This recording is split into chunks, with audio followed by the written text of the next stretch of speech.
Here we're going to take a look at another technique which we can use in order to correct the perspective of our photographs by warping.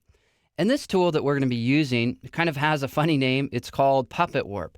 Yet don't let the name dissuade you from what you can do here, because this tool allows you to make adjustments in real specific areas of your photograph. Before you typically use it, it's a good idea to make a selection of the general area that you want to work on.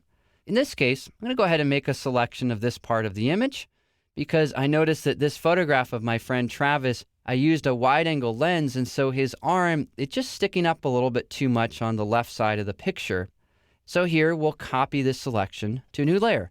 Press Command or Control-J to do so, and let's name this new layer Warp. Well, the next thing I want to do is navigate to the Edit pull-down menu and then select Puppet Warp. Now, what Puppet Warp allows you to do is to pin down the content that you have and then to drag these little pins around. So, for example, you can go ahead and click on the point of the image, and by doing that, you'll then have the ability to change this type or this area of your photograph.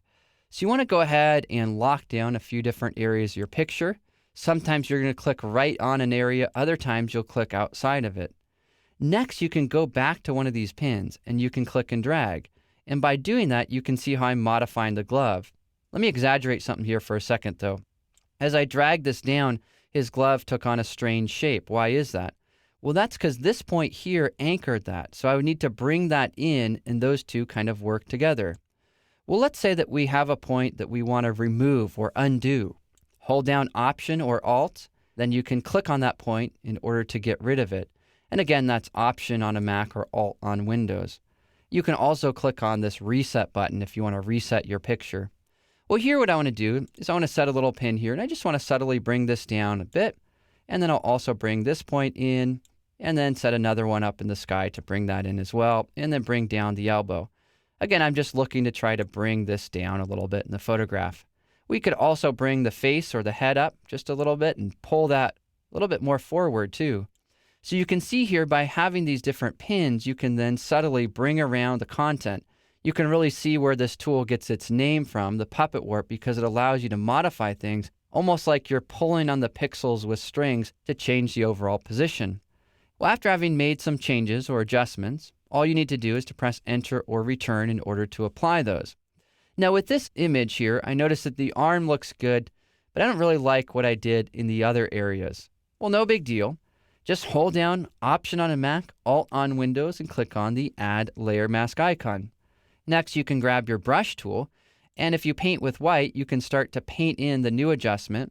I'm going to go ahead and paint that in here, so I have this new version of the arm, which has a little bit of the perspective corrected on it. And then if we have any edges or any details that need some touch-up work, well, we can always go back with some of our other tools in order to clean up some of the texture or tone there. I'm going to create a new layer so I can just fix up the sky there. It was a little bit too dark. Also grab the clone stamp tool and lower my opacity. And by doing that, I can just touch this up here a little bit. This is just typical retouching workflow, and perhaps also a little bit of healing there because I just don't like the way that the color is looking in that area of the sky. So again, I'm just looking to kind of clean that up a little bit. Nothing you have to do, but I'm just being a bit of a perfectionist there. Well, here we have it. Here's our before and then now our after. We were able to kind of tuck that arm down a little bit in order to correct the perspective. And when you're working with the Puppet Warp tool, it's not a tool that you're going to use all the time on every image for the entire image. Rather, what I've found is that it helps in these situations where you have something that's just slightly off and you want to subtly kind of bring that in. By using this type of an adjustment, well, it allows you to do that so that you can have a little bit better perspective.